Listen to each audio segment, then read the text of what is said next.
Assalamualaikum everyone. This is D3 8th edition, chapter number 7, exercise exercise 7A, question number 16 हम इसका कर रहे हैं अभी।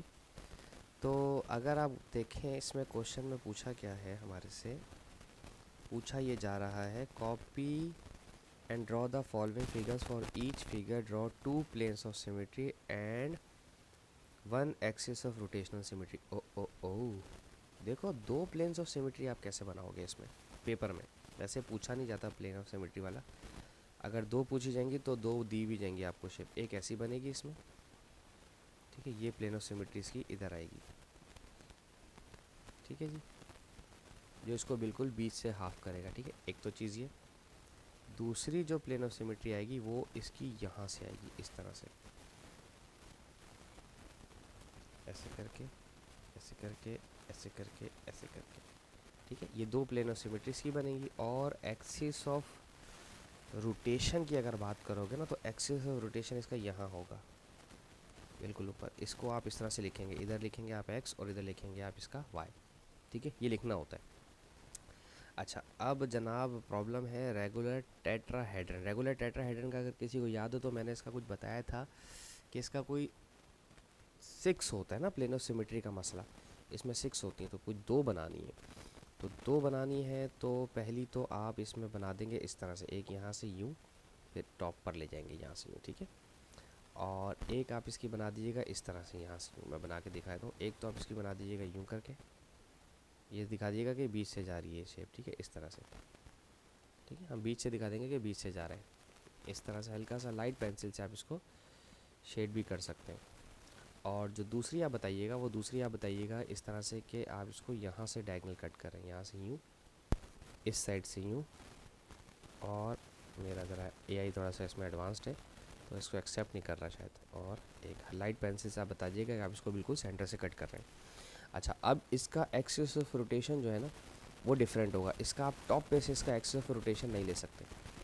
उसकी रीज़न ये है कि रोटेशन सिमेट्री हमें चाहिए। इसका रोटेशन सिमेट्री थोड़ा सा डिफरेंट होता है, वो टिल्ट होता है, यहाँ से कुछ इस तरह से जाता है, यहाँ सेंटर से बिल्कुल, ठीक है। अब ये सेंटर से जाने की वजह क्या होती है इसकी, कि आप इसको इस तरफ से घुमाएंगे ना, इस पॉइंट से पकड़ के, किसी भी पॉइंट से आप पकड़ के अगर आप इसको रोटेट करते हैं तो ये अपनी ओरिजिनल शेप में ही रहेगा, ठीक है। ये इसका टेट्राहेड्रन के साथ मसला है। ये शेप इन्होंने इस दफ़ा ऐड ऑन कर दी है, टेट्राहेड्रल शेप। वैसे ऐसे तो कभी हुई नहीं थी, ठीक है। और इतना सिमेट्री वाले टॉपिक्स इतना डिफिकल्ट थे भी नहीं जो इस साल से इन्होंने इस बुक में कर दिए हैं, ठीक है। तो ये तो हमारा ख़त्म हो गया। अब हम देखते हैं इसका असल क्वेश्चन, जो आज क्वेश्चन मुझे शुरू करना था आज की वीडियो में। तो शुरू करते हैं जी। कहते हैं a solid pyramid has a rectangular base of sides 15 by 10 and a height of 20। मेरे पास सबसे पहले तो मुझे याद रखना है कि पिरामिड, क्योंकि मैं पिरामिड के फार्मूले में गड़बड़ करता हूँ। पिरामिड के फार्मूले में 1/3 होता है बेस एरिया और हाइट होता है प्रिज्म में, बस, ठीक है। मैं ये भूल जाता हूँ फार्मूला, ठीक है ना। अच्छा, हाइट है 20। It is placed inside an open cubical tank. Cubical tank, okay, यानी कि इसकी सारी साइड्स बराबर होंगी। Cubical tank of 30 centimetre, okay. The tank is then completely filled with the water, ठीक है, completely filled with the water हो गया, सही है। If the pyramid is removed what will be the depth of the remaining water in the tank. Okay, देखो बच्चों, सबसे पहले तो एक क्यूबिकल बना लो अपने पास, ठीक है, जहन में। चाहो तो जहन में बना लो, चाहो तो कॉपी पे बना लो, ठीक है। ये तुम्हारा क्यूबिकल है बच्चों, और ये 30 और 30 और 30 का है, ठीक है। तो इसका तो वॉल्यूम हमारे पास 3 3 9 3 27 होना चाहिए। 27 और 1 2 3, ठीक है। और ये सेंटीमीटर क्यूब होगा, ठीक है। इसका तो वॉल्यूम हो जाएगा L क्यूब, सही है ना। अब बात करते हैं, इसके अंदर आपने फिट करना है एक पिरामिड, ठीक है। पिरामिड आपको पता है अच्छी तरह से कि हमारा जो पिरामिड होगा वो कुछ इस तरह का होगा, ठीक है। हम इसको अभी उसमें फिट भी करेंगे, ठीक है। तो ये पिरामिड हमने इसमें फिट कर दिया उठा करके, ऐसे करके, सही है जी। सपोज कर लें मैंने पिरामिड फिट कर दिया इसके अंदर। तो अब इसमें पानी भी भर दिया आपने पूरा, सही है। तो अभी जो प्रॉब्लम ये है कि इधर पानी भी है, इसमें वाटर भी है, प्लस पिरामिड भी है, तो वाटर का भी वॉल्यूम होगा कुछ ना कुछ और पिरामिड का भी वॉल्यूम होगा। तो अब हमें वॉल्यूम ऑफ पिरामिड चाहिए। पहली चीज़ वॉल्यूम चाहिए हमें पिरामिड का, और पिरामिड के वॉल्यूम का फॉर्मूला क्या मैंने अभी रिकॉल किया था जहन में, 1/3 बेस एरिया इंटू हाइट। ठीक है, base area into height. Height में कैपिटल एच लिखता हूँ, वो आपको रीज़न जानते हैं आप लोग कि स्लांट हाइट और पिरामिड की अपनी हाइट और जो शेप्स होती हैं उनकी अपनी हाइट अलग अलग होती है। ठीक है, बेस इसका है 15/10 और इसकी जो अपनी खुद की हाइट है वो है 20। ठीक है, 3 1 ज़ा 3, 3 5 ज़ा 15, 5 10 ज़ा 50 और 5 2 ज़ा 10 और 1 2, ये हो गया 1000 सेंटीमीटर क्यूब। ठीक है, ये आ गया मेरे पास। अच्छा, अब अगर मैं वॉल्यूम ऑफ क्यूब की बात करूँ, ठीक है, जो मेरा वॉल्यूम ऑफ क्यूब था ना, क्यूबाइट क्यूबिकल बोर्ड जो था, ठीक है, क्यूबिकल का, उसमें वाटर था प्लस मेरा वॉल और पिरामिड था। ठीक है, इस तरह से था। ठीक है, अब प्रॉब्लम ये है कि आपने पिरामिड को तो काट दिया। आपने जैसे ही पिरामिड को काटा तो वाटर लेवल यकीनन मेरा डिक्रीज़ हो गया होगा, सही ना। अब अगर मेरा वाटर लेवल डिक्रीज़ हुआ है तो पहले तो मुझे ये देखनी है कि मेरा वाटर लेवल डिक्रीज़ कितने से होगा। सही है, पहले मुझे रिमेनिंग वाटर वॉल्यूम मालूम करना है। ठीक है, मेरे पास था 27,000 क्यूब वॉल्यूम का, प्लस वाटर का वॉल्यूम, प्लस पिरामिड का वॉल्यूम था 1000। ठीक है, इसको वहाँ भेजोगे तो माइनस होगा, 27,000 से 1 माइनस हुआ तो बन गया 26,000। ठीक है, ये आ गया वाटर का वॉल्यूम।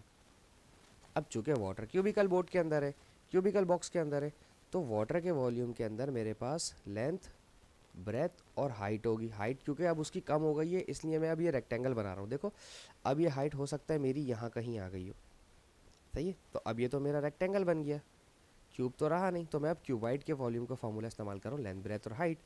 26,000 को ऐसे ही रोकिए, लेंथ मेरी 30 है, ब्रेथ मेरी 30 है, बस हाइट मेरी चेंज होके नीचे आ गई है। ठीक है, तो 26,000, ये 2 ज़ीरो इन 2 ज़ीरो को कैंसिल कर देंगे, 3 3 ज़ा 9, 260 डिवाइड बाई 9 यहाँ का डिवाइड करना चाहिए। अच्छा, मेरी कोशिश पूरी रही कि मैं इसको कैलकुलेटर के बगैर जाऊँ, लेकिन ना ये P2 का क्वेश्चन लग रहा है मुझे, तो ये विदाउट कैलकुलेटर ना होगा नहीं। फिर भी अगर आप चाहें तो कर सकते हैं। ये आ रहा है 28.88, तो मैं इसको सेंटीमीटर 28.88 ले रहा हूँ, बस दैट्स इट। ठीक है, कितना हो गया, यही पूछा था, what will be the depth of the remaining water in the tank. Wow, क्या बात है, बेहतरीन हो गया। ठीक है जी, अच्छा अब हम इसका देखते हैं नेक्स्ट क्वेश्चन। मैंने सारे क्वेश्चन पहले ही क्रॉप करके रख लिए इधर। ओके जी, आ जाते हैं दूसरे क्वेश्चन की तरफ, देखते हैं दूसरे क्वेश्चन में हमसे क्या बात हो रही है। ओ, इसका मतलब इसमें तो कुछ पूछा ही नहीं है। पूछा क्या है इसमें, तो कोई डायमेंशन ही नहीं दी हुई, तो है क्या है सवाल।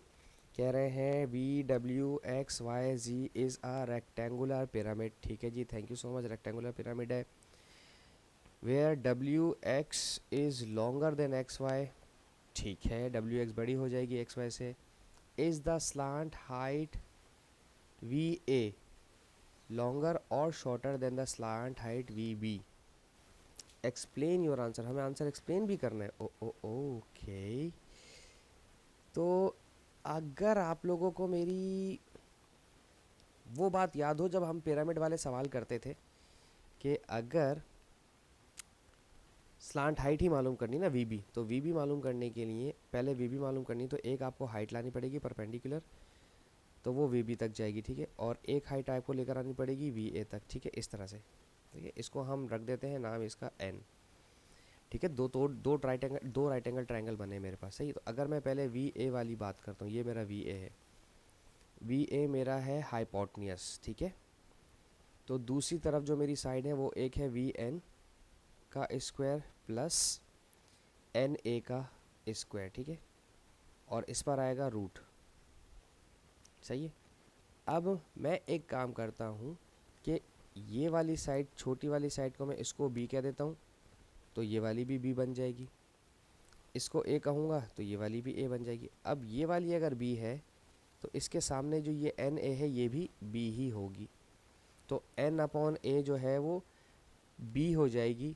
ठीक है, तो आप VN का होल स्क्वायर प्लस इसको ले लें B का स्क्वायर। ठीक है, तो यहाँ पर इसको इस तरह से छोड़ दें फ़िलहाल VA को। ठीक है, अभी हम देखते हैं, हम एक्सप्लेन करने की कोशिश कर रहे हैं, मुझे खुद भी नहीं पता मैं कर क्या रहा हूँ। ठीक है, वी बी ये मेरा हाइपोटेन्यूस है, तो हाइपोटेन्यूस का फॉर्मूला क्या होता है कि बेस स्क्वायर प्लस परपेंडिकुलर का स्क्वायर, तो वी एन का स्क्वायर प्लस, अब अगर ये साइड मेरी ए है तो ये वाली साइड भी मेरी ए ही होगी, तो हम यहाँ पर ले रहे हैं ए का होल स्क्वायर, ए का स्क्वायर सॉरी होल स्क्वायर गलती से बोल दिया। अब अगर आप देखें कि हमारे पास उन्होंने ये कहा था सवाल में कि W X is longer than X Y, अगर डब्ल्यू एक्स लॉन्गर है तो इसकी जो ये मिड पॉइंट से ए है ये भी बड़ा होगा, ठीक है, ये बड़ा होगा किससे भला, ये ग्रेटर होगा बी से, सही है ना।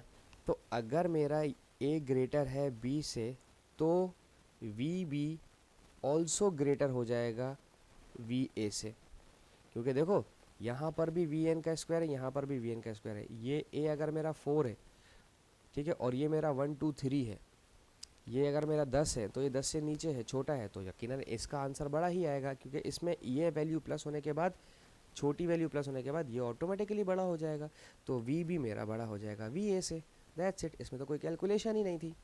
और ये तो बड़ी अंडरस्टूड सी बात है। हाँ, बाज़ औक़ात कुछ चीज़ें हमें पता होता है कि अंडरस्टूड है, लेकिन अगर वो उसका पूछ लेते हैं कि कैसे बतानी है तो थोड़ी बहुत तो कैलकुलेशन हमें करके देनी पड़ती है। और मैं बताऊँ, ये सवाल 3 नंबर का आ सकता है पेपर में, जबकि इसमें कोई कैलकुलेशन नहीं है। सीआईज वालों का दिमाग ख़राब होता है, जिस चीज़ में कोई कैलकुलेशन नहीं होती वही ज़्यादा मार्क्स का पूछ लेते हैं थ्योरेटिकल पेपर में। और ये P1 में आ सकता है, रेड कलर का, रेड वाला हमेशा P2 का होता है, लेकिन ये हमें P1 में भी आ सकता है क्योंकि इसमें कोई कैलकुलेशन नहीं की हमने।